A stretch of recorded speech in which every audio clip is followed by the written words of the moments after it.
Manx Radio Podcasts, powered by Shaw. The Nation Station, Manx Radio.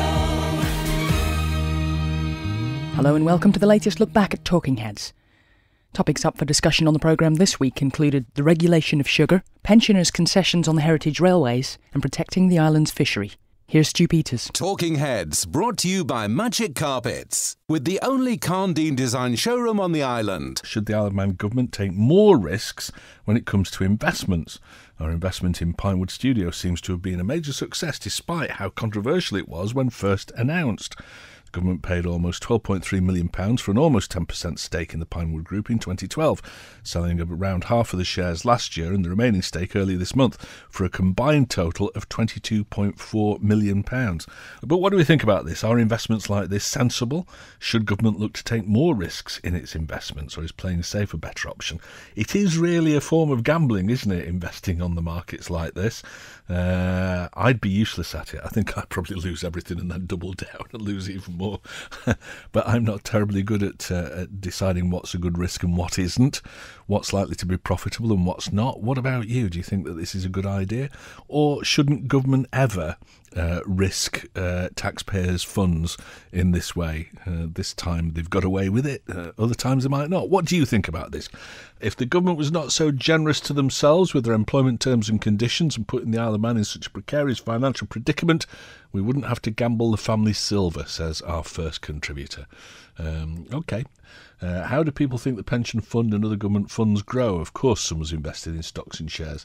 With next to no interest paid by banks, how many other options are there to increase your savings, says Alan. Fair point.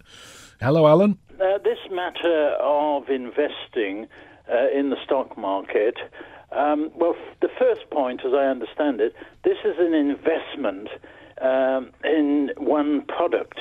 It's not a balanced portfolio. I mean, if you're going to invest in the stock market, you need a balanced portfolio. By that I mean you might invest in gold, both in gold shares or in gold bullion, in corporate bonds, in the FTSE 100, in emerging markets in North America. And in my opinion, I've been investing in the stock market for 35 years. What you require is a portfolio of at least 20 different shares. So lots of eggs in the basket kind of thing. Exactly. I mean, from what I understand about this investment, it's in one product, yes? Now, it so happens that in this case that the product has been successful. It's increased, about 80% in 4 years? Yes. Which obviously is a good return. But that is really not the point. The point is that it is highly irresponsible to be investing your own money, never mind the public sector and the public money, in one stock. I mean, it's ludicrous. It is too ludicrous for words. You need what I would call a balanced portfolio with at least 20 different share types. As I say, you need these days, because the market has gone up and up and up, there may be a correction. You need some gold shares, and you need some gold bullion. Well, it could well be that the Isle of Man government has got that portfolio of shareholdings, but this one has just been the star in the basket, if you like. And I wonder whether or not the reason that they took a chance on Pinewood is because we've been involved in the film industry now for, 20 years or whatever. And yeah. I'm wondering, I mean, I suppose that the words insider trading aren't particularly appropriate, but I'm wondering whether or not the government, had a better idea than other investors maybe about things that were likely to happen or things that might affect that shareholding. Well, that may be so, or it may not be so. I mean, we don't know, do we, Stu, whether that's the situation. As I say, it may be so, it may not be so. But the point is that anybody investing in the stock market, it is a complete and utter gamble if you only have one stock. Yeah. Now, they may have other stocks. I'm not aware, but I mean, this is a public body, the Manx government, and the people should know if they're investing in all different stocks in emerging markets or gold or corporate bonds. I mean, the people should you should know, and this matter should be out in a public forum. Is that the skill in investing, Alan? Is it a case of just choosing where you're going to put the money? Because you've almost conceded the fact that it is a gamble, isn't it? It's almost like going down to the bookie's office. No, hang on though, Stu. I hadn't said that, and I don't agree with it. Okay. I mean, if you are investing over a long period of time, and by a long period of time, I mean at least 10 years. I mean, they've been lucky getting a return of 80% in 4 years. This is not normal. This isn't normal. But what I'm sort of saying here is if they've just got one stock, this is highly irresponsible. Yeah. And you need a portfolio of at least 20 stocks in some of the things I've been talking about. And is that the skill in investing? Is it knowing where to invest like that? How to split the risk? But I mean, if you've got a wide portfolio, if you're investing in the United States, in the S&P 500, or if you're investing in the top 100, the FTSE in the UK, and then beyond that, the 250, the FTSE 250, and then the FTSE All Share. You can also buy shares in products that give you the whole stocks in the whole world. Now, that I would say is sensible investing because you're spreading your risk over different regions and different products. Obviously, you can buy stocks in just one company, in oil, for example, like Shell or BP. But it is highly, well, in my view anyway, we'll see what other people think, I think it's highly irresponsible. I don't care who's doing it. This man is called Tear, is he? Eddie Tear, yeah, former Treasury Minister. Okay.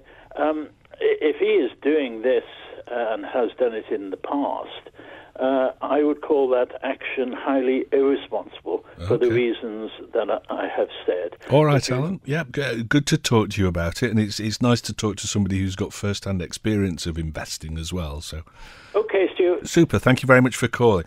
There you go. That's what Alan thinks about it. What about you? Do you think that this was a wise investment? I mean, certainly the return makes it look in hindsight like it was a wise investment, but what do you make of it? Do you agree with Alan that you need to spread the load? Does the government already spread the load in terms of a portfolio of stocks and shares? Dave says they made a big profit, got out of it safe and sound. What's the problem? No, there isn't a problem. We're just discussing it in roundabout terms, I suppose. It would have been a major problem if everybody had been right all those years ago and said, oh, this is just a complete waste of money, they're going to lose it all. They didn't. They made a good profit, you're right. Stuart, big question. What is government's present portfolio? Is this in the public domain? I don't know, to be honest. Maybe we should start to hoard gold and silver like the Vikings used to, says Paul. Gold and silver. Mike called. Government can't take that chance. They have the nation's finances to consider. They've got long-term ideas that they hope to achieve and they can't afford to take a hit on it. I think they're extremely lucky with the Pinewood shares. Well, I don't know. Some people make the luck, don't they? Most of the top 100 on the share index are traded in dollars, so the rise is down to Brexit. I don't think the government should be playing fast and loose with the island's finances. I don't think we can afford to gamble. It's like when you run your house, you know how much is in your purse. The economy is rising in a slow and steady way, and that's the way it should stay. Then we know how much we have to spend. All right, so, well, that's the cautious approach that I mentioned earlier on, Mike. And I expect a lot of people will probably agree with that. It's better to be cautious with these things. But, you know, you look at this deal and they made a cracking profit on it, 85% in 4 years. Fantastic. You know, if they could do that on a regular basis, then they could cut income tax. No, that wouldn't happen, I don't suppose, would it?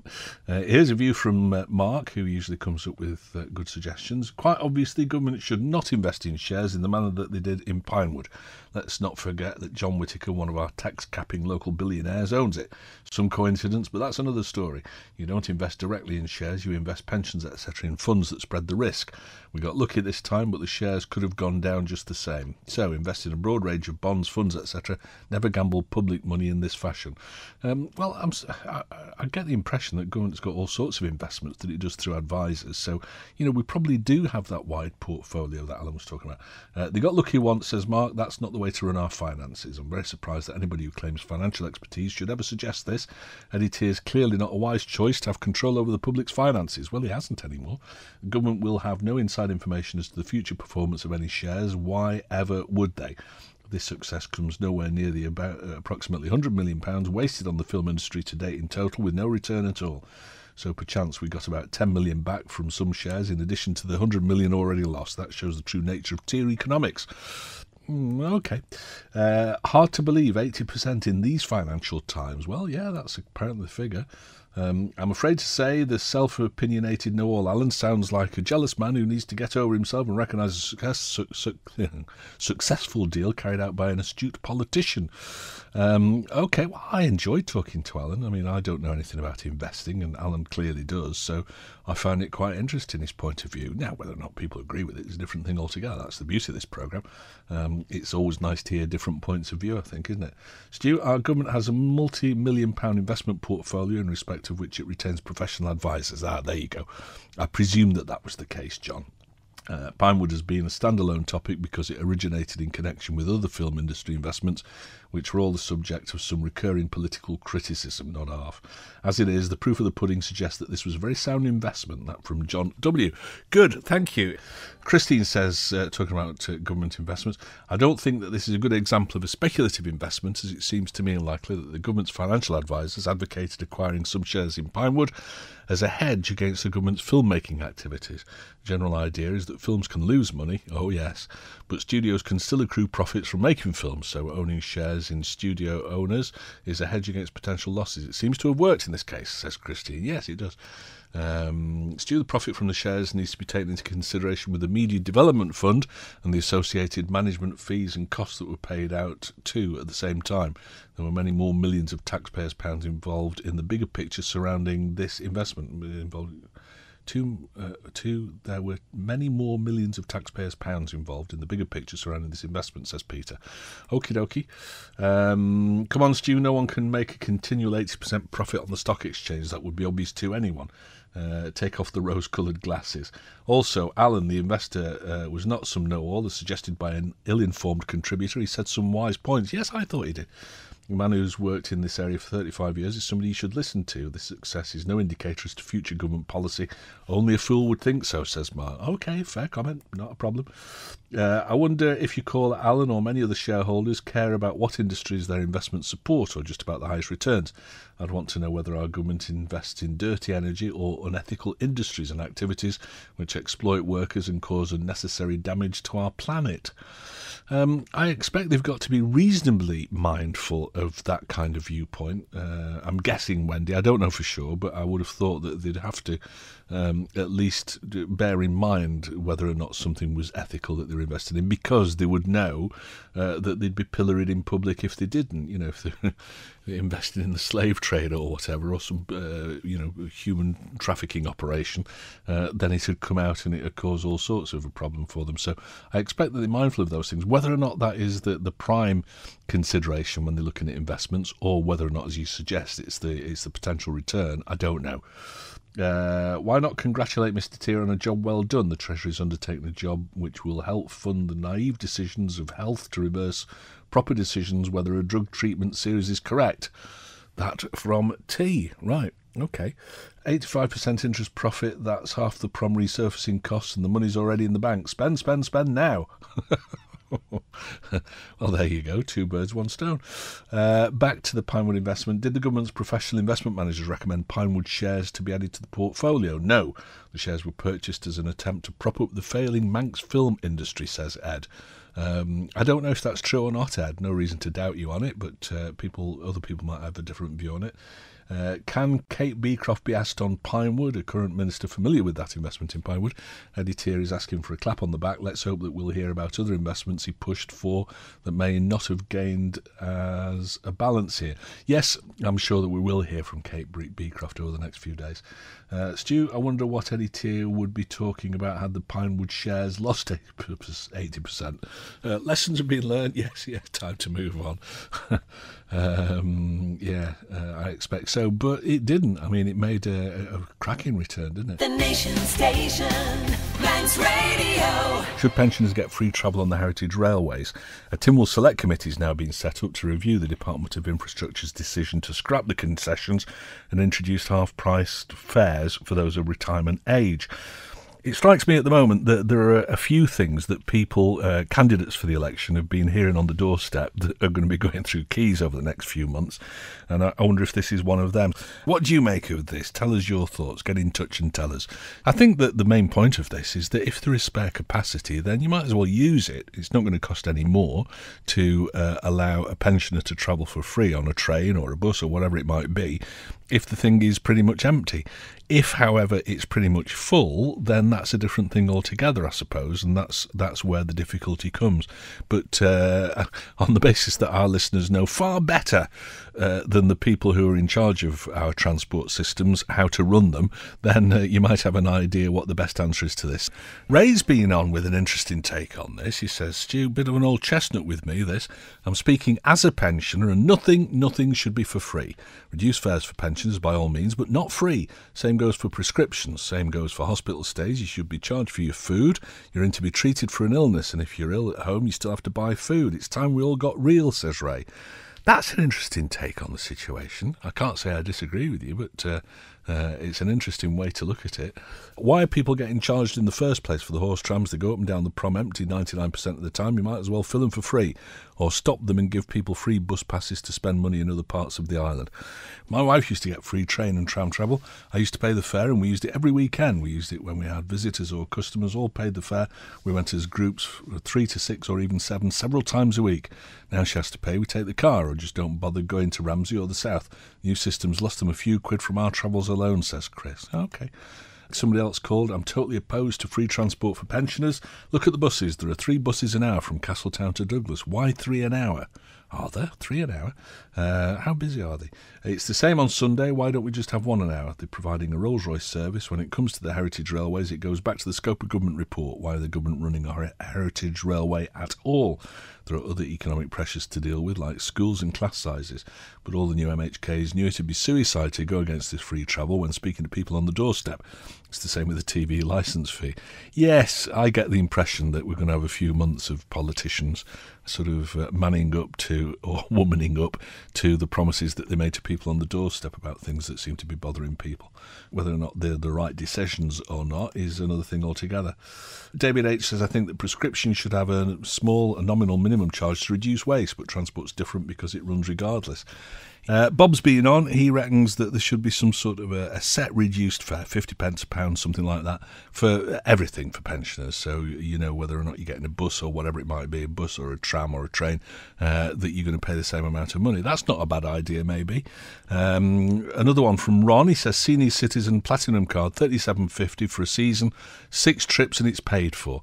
Yeah, I must say, it doesn't sound, you know, if it is a service that you would use on a regular basis, if it wasn't so expensive, then $37.50, it doesn't sound expensive for a full season to me. But I suppose, you know, if you're fairly skint, $37.50 is a lot of money to find all at once. Stu, I'm a pensioner and I'd be okay with paying a fee for the trams, trains, etc. We shouldn't get everything free.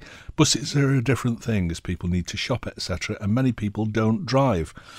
Okie dokie, so you agree with the concept then, that the trains are a heritage sort of tourist attraction and the buses are essential part of infrastructure.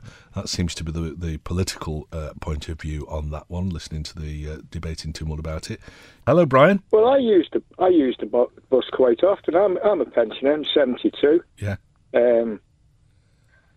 I think you shouldn't be taking the bus pass or the trains off the pensioners. I mean, we've worked all our lives, and I think we should just be entitled to something. I mean, pensioners don't have the same standards of living as people who are working. Well, some pensioners don't. Some have a pretty good standard of living. Well, yes, there is a lot of very wealthy pensioners that I know, yeah. I still work, see, I'm 72, I still work. Yeah. I have to work. because my pension is not good enough. I'm not blaming anybody about the pension. Sure. I mean, I've paid in for 58 years, but I'm not crying about that. What I'm trying to say is, I think a free bus pass and free travel on the train, I don't think that's too much to ask for. No. Do you agree, though, that it needs to be at times that they can't sell that seat to somebody paying full fare? Oh, well, we do have a restriction on that. Yes. There are certain times of the day when you're not allowed to go on the bus. Yeah. Otherwise, you've got to pay half fare. So you think that that's all right? You think that's a reasonable position? I'd sooner see it completely free, actually. What, for everybody or just for pensioners? Yeah, I think so. Okay. All right, some interesting thoughts there. Thanks for getting in touch, Brian. I wonder in the figures that they quoted about what it costs pensioners to travel free are based on the actual number of journeys taken or the number of passes issued. This is from Howard. My wife and I have bus passes, but we very, very rarely use it, so there's no real cost there. Now, and the experts, the people who are very good with data will also know that if you're selling season tickets, for example, somebody said earlier on that 6 trips on the trains and it's paid for your season ticket, then the people who are good with figures will know that for every 100 that they sell, a percentage of people won't do anything like 6 trips. So they make money from them, and there are other people who do far more than 6 trips. So I suppose it all balances out in a way. But yes, the economies of season tickets, that's an interesting topic maybe for a different day. Mark's been on. He usually comes up with some interesting points of view. From talking to some of the people who are running the campaign to reverse the decisions by the government to get us living within our means, I've realised that they have no interest or simply don't believe that we need to make any savings to the public purse. They're only interested in their own narrow point of view at the cost of society at large. Well, yeah, I think that that's true generally of an awful lot of things at the moment, Mark, that people do all admit that we need to save money, but if it's one of their pet projects, then it's like, no, we've got to spend money on it. They don't care that it's the working population that have to pay for all this. They don't wish to hear that the public finances are at a current annual loss of £70 million a year. It has to come from the finite national reserve. They dismiss the argument that the current workers won't get anywhere near the concessions that they think themselves entitled to, despite, in many cases, ability to pay. They choose to believe that there is an endless pot of money for them to dip into whenever they dream up yet another ruse to make us working people pay for it. When we are at an age, at that age will not have any of these things. Our future's already been spent by this generation. It's well known that no other generations will be as well off throughout their lives as the current pension generation. They've been spoilt all their lives. Working all your life is no reason alone to claim things that they can't afford, that we can't afford. We who are working now will be much, much worse off than they are, but they continue to grasp for more, means test those genuinely in need. But if you can afford to pay no matter what age, then pay, says Mark. Contentious, do you agree with him or not? Stu, pensioners free travel. Buses, trains and trams run regardless of how many people use each service. I suspect the number of pensioners adding to their coffers at half price is negligible. So make it free outside peak times for buses and free for heritage transport. Nothing worse than seeing these services running empty. I can see a twinkle in the eye of this contributor. 68 now, Mark's right, it's brilliant. Born too late, Mark. Laughing out loud. Yeah, excellent. In answer to that call, a lot of us didn't have anything when starting off. We had hand-downs, couldn't afford to buy houses like lots today, says Pat. No, shoebox in Middlet Road. Talking Heads, brought to you by Magic Carpets, with the only Carndine design showroom on the island. You're listening to the latest Talking Heads podcast, featuring highlights from the programme over the past week. The Nation Station, Manx Radio. A group of leading doctors says that ministers should make sure that sugar is regulated just like tobacco. They think the government needs to tackle the problems of excess consumption, which leads to an increasing risk of type 2 diabetes and heart disease. They also say there needs to be clearer food labelling. We used to have sugar butties when I was a kid. Imagine that these days, you'd be thrown in jail. That was cardiologist Asim Malhotra speaking to Sarah Jane Mee and Jonathan Samuels. So should sugar and products high in sugar be regulated in the same way as tobacco? Would that be going too far? Or are we all maybe in denial about the amount of sugar that we're consuming? Just thinking about it, what he was talking about, 3 teaspoonfuls a day is reasonable. I probably consume something like 12 in coffee over the course of a day, which is far too much. That's before we talk about anything in other foods as well. So what do you think about this? Do we need protecting from ourselves or not? Sugar butties, oh, lovely stew pot. It's the taste that takes you back, says Davy.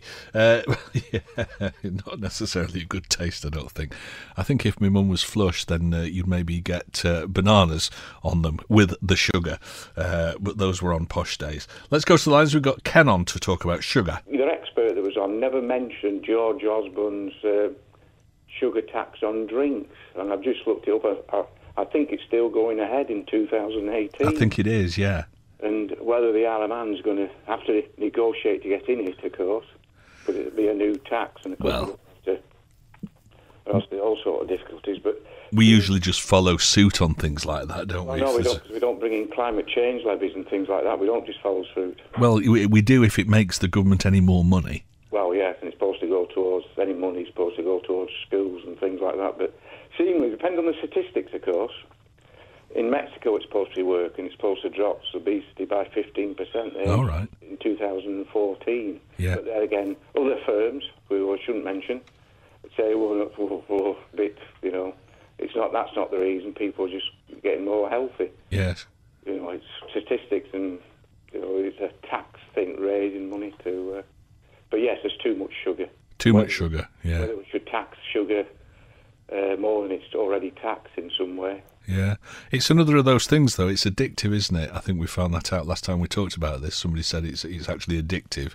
I used to have sugar in my coffee at work. I don't have sugar anymore in my tea and do you not? Like that. And, no. What, did you just give up one day, or did you wean yourself off it? Or? Wean me off slowly. Tea first, no sugar in tea, then no sugar in coffee, but then you learn to have, black coffee. Yes. Yeah. Now then, cakes are a different matter, of course. Bars of chocolate are another thing. Fair dues. All right. But you think something needs to be done. All right, Ken, thank you very much indeed. Let's go to line 3. We've got Howard on. Hello, Howard. Well, the government, people are saying, as they're going to do with fizzy drinks and all the chocolates and sweets and everything. But what we don't see is the hidden salt. I've got a tin of soup here, and it's one of the local supermarkets' own brand. Yes. And it says carbohydrate, of which is sugar, and half a tin of soup gives 3.7 grams of sugar, which is 4% of your daily intake. Right. And that's in a tin of soup. If I saw my wife making a pot of soup and putting sugar in it, I think she'd lost the plot. But, it's not what we actually see in chocolates, the obvious ones.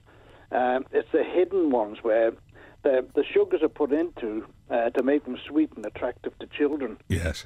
And this is where the problem lies, that I've got it here, a tin of beans and sausage, that gives 10% of your recommended daily intake of sugar. Wow. A tin of beans, you wouldn't have thought there'd be sugar in that, would you? Oh, well, no, but there is, and it's there. It's 9.2 grams. Right, yeah. Which is a phenomenal amount of sugar in a 400-gram tin. Yeah, it is. And this is where I think, myself personally, is the hidden sugars, not the ones that sitting out, jumping out at you. Sure. And it's down to the large companies to reduce the sugar in their manufactured goods. Yeah, it is, but it's got to be done by legislation, this surely, yes, because if I was Mr. Heinz or whatever, I wouldn't want to be the one that cut down the sugar in any of my products, because people might then complain and say, well, it just doesn't taste as good as it used to, so I'm going to buy, HP instead. Yeah, but I've noticed last night, and I stand corrected, but it's the first time I've seen an advert for Tate & Lyle's golden syrup on the telly. Oh, right. And this one's spelling it all over the place and make it look attractive and funny. Yeah. And that's liquid dynamite, that stuff. You get a spoon. I love it. Believe me, I love anything like that. But I just had to learn to do without it. All right. But there again, as I say, they're advertising it in one hand and saying on the other they're going to do away with it. Oh, of course. Well, they're probably advertising it now to sell all the stock. But I think people ought to just have a glance at some of the ordinary, every mundane things We should all do that more, but I mean, I think that there's been a call for much clearer labelling on packaged food anyway, and I think that would help. You know, if there was something on a tin of beans that says this contains 6 teaspoonfuls of sugar or whatever.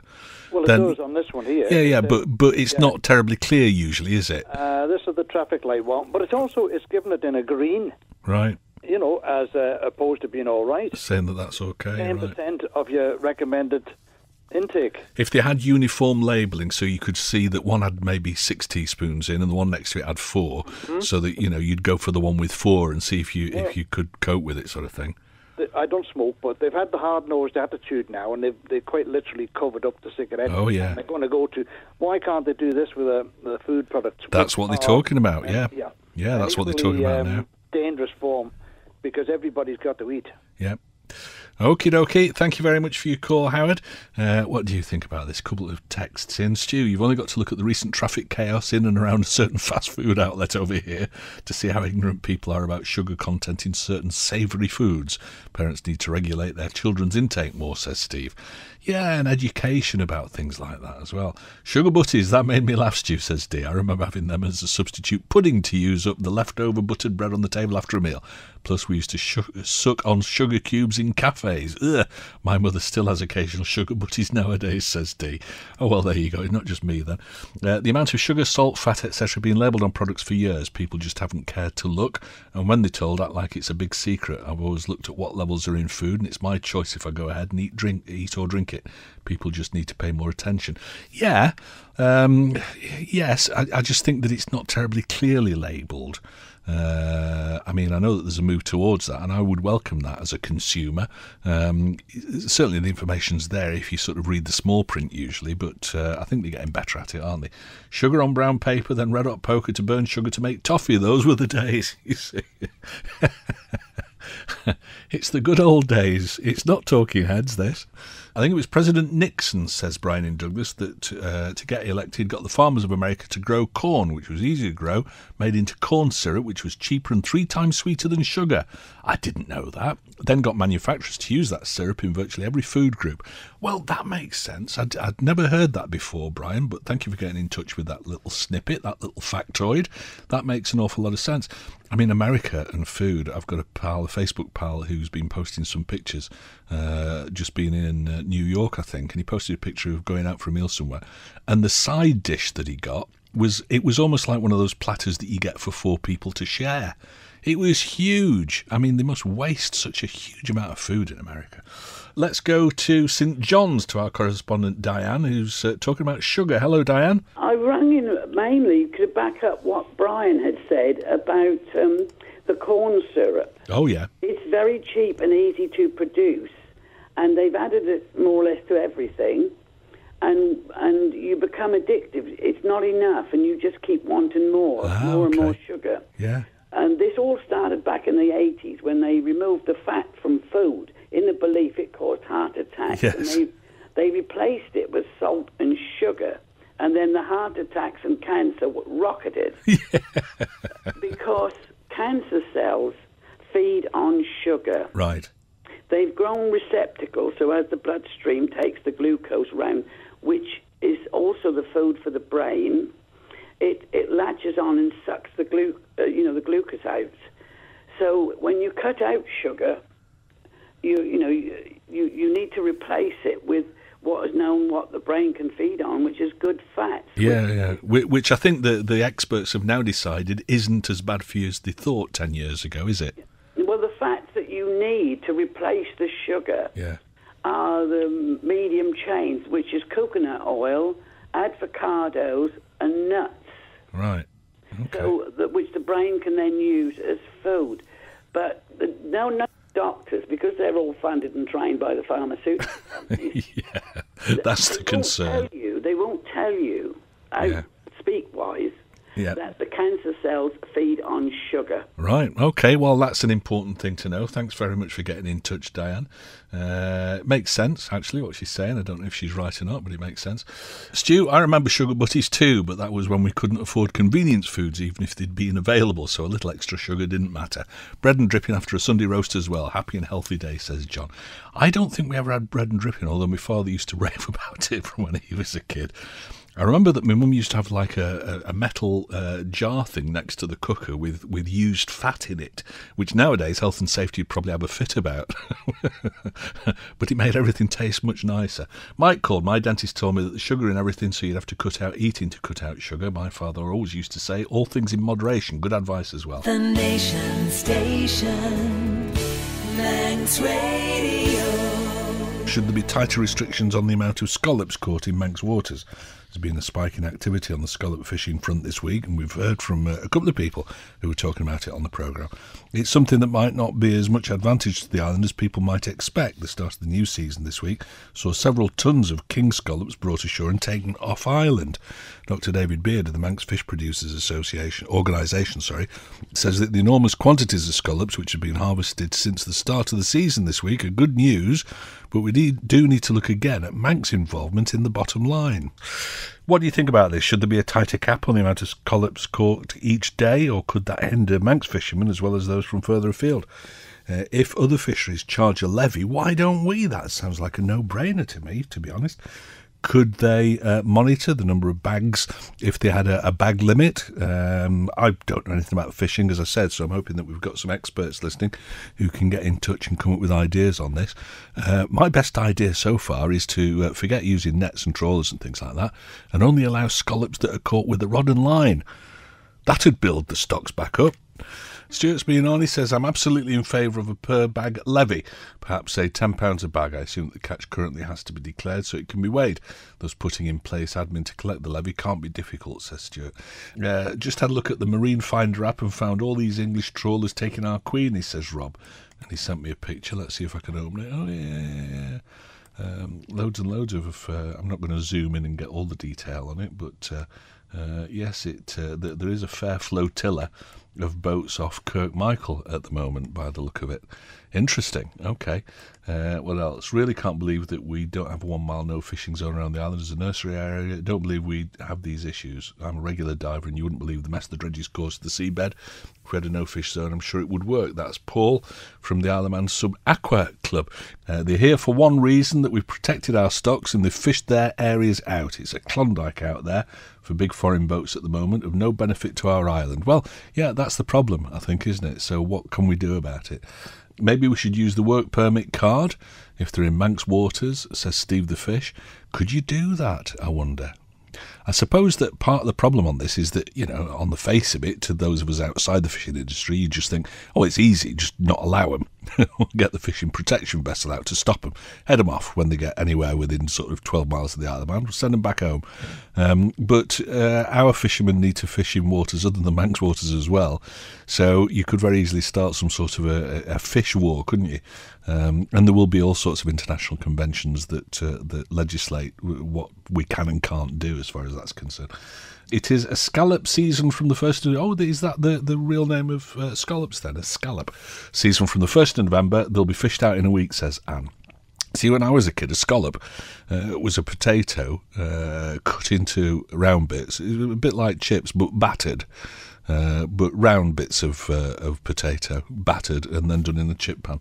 And my mother complaining then for weeks about the mess that my dad left in the chip pan when he made them. Just found the barul on the chase, says Rob.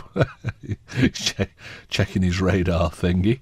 All right, so we've got the barul in there. Oh, yeah, it is. It looks like the Keystone Cops, that. I can see it's chasing something. Good. What else? Stu, you should have seen the fishing boats off Port St Mary early this week. Same every year. They come and plunder and then go, says Mike. Yeah, I think we had a comment along those lines a couple of days ago. No fishing areas should be protected by a line of stabbits to rate them from poachers. To what? Protect them from poachers? I don't know. That from Tom. Eddie called it. How do they come up with the figure that so many have been caught in Manx waters if they're not all landed here? Well, I'm quite happy to defer to their expert knowledge on these things, I have to say. This presents an opportunity to quadruple the Manx Navy, to police the fishing boats. Maybe they should never have given some of our Navy away. Have we got a Navy? In the Isle of Man? Whatever next? An Air Force? An old Cessna 172. Fantastic. Can I be Air Vice Marshal? Just switched on, says Graham. It may have been said, but there are moves to protect some areas from being ploughed up by the dredgers. Otherwise, there seems to be an absolute acceptance of randoms destroying the habitat for everything else that relies on a stable seabed and taking as many scallops as they want whilst not being accountable. How many mainland European boats are out there ravaging our seabeds? Having just been given a biodiversity award, this makes it a joke, says Peter. Again, I suppose it's all down to, international laws and conventions as far as fishing is concerned. Might it be that we could put up a 12-mile exclusion zone around the Isle of Man, but that would mean that all the Manx fleet then is limited to working within that area. So that, we say to other people, no, you can't come to the Isle of Man. We need our own stuff for our own people. But do we? And would it limit our own fishing fleet's ability to make a living if they could only fish in Manx waters? Because I expect that would be the price of that. Put a quota on the tonnage, spread it over a season, same as they have with the Queenies. Yours from a Manx fisherman. Well, thank you very much for getting in touch. It's nice to talk to people who know the inside of a situation like this.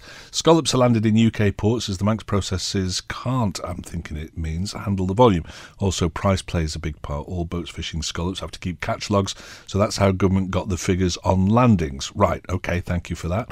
We appear to be lacking in looking after the island still. We should have a fishing levy for foreign vessels. We have quotas for our boys, and we should have quotas for overseas fishermen too. We should have yearly revised no fishing areas, always changing to allow regrowth, restocking to prevent overfishing. We should review Manx produce and meat where it's cheaper in Liverpool. If only our ministers would work together more for the good of the island and its financial future, especially during the difficult Brexit times ahead, instead of constantly sniping at each other and newbies with no experience in government blundering in constant quagmires. We should keep attracting new businesses, financial institutions. It's a long-term goal, working together. Look how successful Singapore became with a sound government, sound laws and working together. That's from, I think, a doctor. Good. Fishery protection vessel Barul tied up at the Victoria Pier. Is it? I don't know. I'm not following the live radar thing. Well, it looked like it was Douglas Bader going after von Richthofen earlier on. Sorry, wrong wars, but there you go. You know what I'm trying to say. The Nation Station, Manx Radio. Is the resurfacing of Douglas Promenade at the moment the right move? According to the Infrastructure Minister, there's no option but to spend the £40,000 it's going to cost for a short-term fix. Ray Harmer says the northern end of the carriageway is past the point of no return. The work's going to start on November 18th, only a couple of weeks away, when there'll be a 10-mile-an-hour speed limit imposed between Castlemona Avenue and the Palace Hotel. Parking's going to be suspended on both sides of the road for 2 weeks in all, with that phase set to complete on November 27th. More work is planned, though, from the Palace to the bottom of Summer Hill between November the 26th and December the 4th. Is the work desperately needed, do you think, or could the money be wasted if the plans for a full reconstruction are still on the table? I just hope it's not one of these winter work schemes where they've decided that they need to do something and they might as well do this. Tell us what you think about this, though. And is there a chance, do you think, that if they do a temporary job, people are going to look at it and say, well, actually, that's perfectly good enough. Why don't you leave it like that rather than spend millions on the job? What do they expect where do they expect all the cars parked on the prom now to go to? And what about the trade to the shops at this time, says John? Well, there aren't an awful lot of shops there, are there, along this bit from Castlemona Avenue as far as the Palace. So it's not going to affect any of the shops, and it's out of season, so it's not going to affect any of the guest houses along there particularly. So I don't know. I mean, the road's got to be done, and I don't suppose that where people park the car is really that important in the grand scheme of things for a couple of weeks. People just have to make alternative arrangements. Stu, I know very little of Ray Harmer, but so far he's coming across as eminently sensible and practical. There was a plan for the prom that no one seemed unhappy with. Then Mr Gorn became minister and wanted the whole thing rethinking. This wasted a huge amount of time during which the prom went from bad to worse. This 40 grand is small change compared to the alleged amount wasted during Mr Gorn's time on off-island experts and inquiries. Also, I suspect the finished scheme Mr Harmer envisions will be a damn sight cheaper than Mr Gorn's. The prom is an utter disgrace, and had Mr Gorn listened to the public and sanctioned what was already agreed, we'd not be in this position now. Well done, Mr Harmer. That from Jane. Stu, they spent 500,000 digging up and relaying the same small stretch of road near Moran. I think 40 grand is cheap and repairs are required urgently. It's bad enough in a car. Try going down the prom on a motorbike. Well, I have. And that's why I say, yes, it is bad. I don't know that it's that bad, that it's beyond sort of repair. repair, which is what they're saying effectively. No doubt works will take twice as long as expected and the bill will end up costing 100,000, not 40, says Rick. Colour you cynical. Hey boy, a 40 grand band-aid sounds okay to me, and I just think that if the tarmac that was wasted on the Slough had been added to it, I reckon most of the problem would have been done by now. Facts, says Frank. Okay. Do know when the DOI will send letters out to people who live near the roadworks, as I've not got anything yet. I expect they'll be in touch, I don't know. Stu, we all know that something needs doing, but how come a new minister can decide just like that to spend money? The way he says it makes his predecessors sound stupid, saying the road's not fit to be driven on. If that's the case, where have the health and safety police been hiding? Asks Ian. Interesting thought, okay. Well done, Ray. Finally a politician with the ability and the physical wherewithal, I'll just edit this, to make a decision. Okay, all right. 40 grand for the amount of road to be done is very cheap, in my opinion, says somebody else. Yes, I agree with that, actually. I mean, obviously 40 grand's a chunk of money, but it's not much for the amount of work that they're doing there. I wonder if it's just going to be a tar and chip sort of a job where it just sort of holds it together long enough without actually doing much in terms of remedial work. I expect it probably something like that. The saying goes, buy cheap, buy twice. Proms like a third world dirt track in places. Shame on government for misuse of allocation of funds in the past. Let's go to our Castletown correspondent, Neil. Hello, Neil. I just wonder what the Isle of Man has come to. This whole situation reminds me of a sitcom which used to be on the television called Ever Decreasing Circles with Richard Bryars. Right. I mean, really, what a waste of money. Why on earth don't they just do the job and get it finished with? Well, because nobody can agree with what the finished job should look like. I think that's been the problem, hasn't it? Well, I honestly think Alan Bell must have retired in exasperation, and if Donald Gelling would have been in charge, this would have been sorted, done and dusted in no time at all. He was very organised and a pragmatic chief minister. And well, it raises an interesting question, that, doesn't it, Neil? Because it's, I've sort of thought for a while that we do tend to go to public consultation on just about everything these days, and it are the times that we ought to just say, listen, we've elected these politicians to look after our interests, just get on with it, boys, stop asking us what we think, because you're always going to get at least 2 or 3 different opinions about everything that you ask about. Yes, I quite agree. I mean, if you look at the root cause of the problem, apparently there are major breaches in the seawall, in the defences in the breach wall. So all you have to do is, A, repair the wall, secondly, put a new foundation into the road, and then put the road back on top, just tarmac, put it back on top, and either leave the horse trams where they are, or probably the most sensible suggestion I've heard is they have one track along the shore side of the main road. Yeah, me too. I agree with that. And to be honest with you, people say about car parking, I every time I'm in Douglas and I go up to Chester Street, there's loads and loads of room. Yeah. I think people are just too idle, actually, to walk the 300 or 400 metres from Chester Street down to the other end of Castle Street or Duke Street, etc. Well, you just want to park on the Loch Prom, pop in and come out again. One of the reasons that I agree with you about putting the tram track where you say is that it wouldn't actually cost any parking, because you'd actually make up the space in the middle of the road at the moment, and you'd still be able to have herringbone parking on the side by the tram track, so it wouldn't affect things.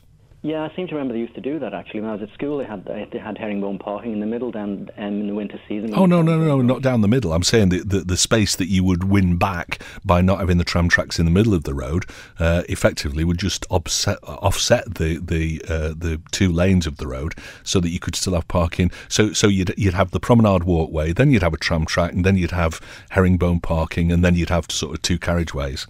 That makes sense. That'd be quite good, actually. Yeah. I wouldn't like to lose the horse trams, but I think they'd be actually probably safer for the horses and safer for pedestrians and traffic if they were just on one side. I agree.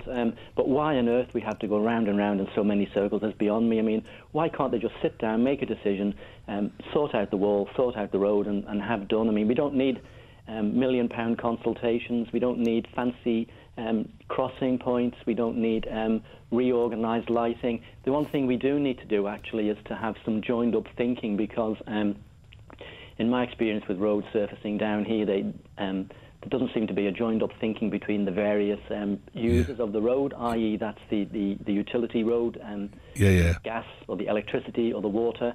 And when one department comes down and has a job done, say, for the water, then a year later they dig it up for the gas. I mean, let's let them sit down together, formulate a sensible plan and just crack on with it, for goodness sake. I'm not a civil engineer, Neil, but I've always thought that it's crazy that when they're doing a main road like that that's got services underneath it, that they don't actually create a sort of a walkway underground so that they can put all the pipes and things underneath there and they've got easy access to it rather than it literally being buried under the road.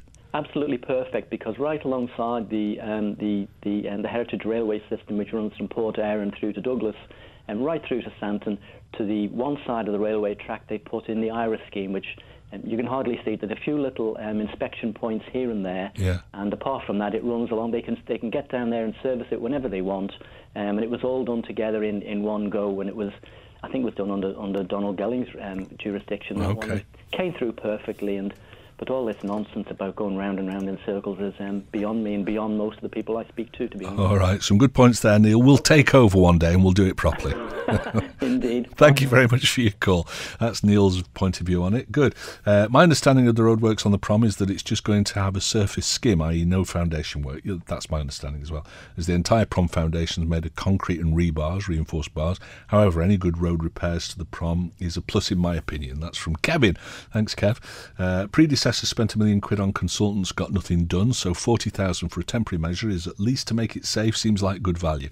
Okay, but I mean, let's be fair to Phil Gorn on this, in that the department came up with a scheme and, you know, a lot of people didn't agree with it, so it went out to public consultation because I think the point of view at the time was, listen, this promenade needs to be redone properly. It's not going to be a cheap job. We're going to have to spend a lot of money, whatever we do. So is there a way that we can actually improve things at the same time? So, you know, I don't think it's necessarily a bad thing that we got expensive consultants in to look at it. Just a personal point of view. There's something being hidden in the 40,000 figure. I doubt this amount will even cover the wages of the workers involved. Okay, conspiracy theory. Hey boy, that's a good idea of yours. Just relay the Prom and have done with it. And with the millions saved, they could re-tarmac Athol Street every 6 months instead of once a year, says Frank. Slightly worried that maybe the new ministers and MHKs are trying to make an impression. Oh, I'm sure they are. Just hope the money's there, especially after keep hearing from the last government that we basically had no money. That from Katie. Good point. Stu, if they don't repair the Prom soon, we will never come to TT again. Hee hee. Just patch it up. New Prom won't bring any more folks in ever, says Rich. Okay, I'm not quite sure about where you're going with that. Bob called this temporary fix. I should imagine it'll last for 5 years at least. If his predecessor hadn't spent $1 million on consultants, they would have done a chunk of it by now or used the money to do other roads. Slock, that needs to. Oh no, it's been done. It's good to see that somebody's doing something rather than just talking about it. Okay. I'm delighted that the Prom's being repaired. I use the Prom several times a week and it's like driving on cobblestones. My only thought is, can it wait until after the busy Christmas traffic and start in January? From Tracy. I don't know. Whenever you do it, Tracy, it's going to be the wrong time for somebody, isn't it? Stu, you're right with the consultation process. Our previous political elite lived by the adage, I used to be indecisive, but now I'm not so sure, says Howard. Well, you know, it's all very well sort of strong leadership and saying, right, this is what we're going to do, but you know that people are going to get upset by it, so maybe it's natural that nowadays they go out to consultation and at least pay lip service to what the people think. I do worry, though, at times that it is only lip service. We need people in government who do rather than just talk. Well, that'd be a first. Must be the only country in the world with thousands of experts in anything. Yes, aren't we lucky? Who's kidding who? Cost of plant, tarmac, 10 plus workers, 40 grand 2 weeks, bad weather, and that's before the suits turn up. Right, okay. Well, I think somebody else has suggested that it might not be enough money. Talking Heads, brought to you by Magic Carpets, with the only Carndine design showroom on the island. That's it for the latest look back at Talking Heads. Our thanks to everyone who took part in the programme this week. If you'd like to get involved in the discussion, you can call, text or email between midday and 2 p.m. on weekdays, or you can get your thoughts to us via Facebook or Twitter. You can listen back to each day's programme in full using the on-demand section of manxradio.com. And if you think there's anything we should be discussing on the programme, let us know by emailing talk@manxradio.com. But that's it for now, so until next time, goodbye. Don't sit in the slow lane. Join the fast lane right now with Shaw's all-new Superfast Plus broadband. Enjoy more bandwidth, amazing speeds and the best value on the island from just £23.95 per month. So don't be left behind. Get a piece of the high-speed action with Superfast Plus broadband from Shaw. For details, visit our stores in Douglas, Ramsey and Port Erin or click shaw.com. Love being Shaw. Terms and conditions apply.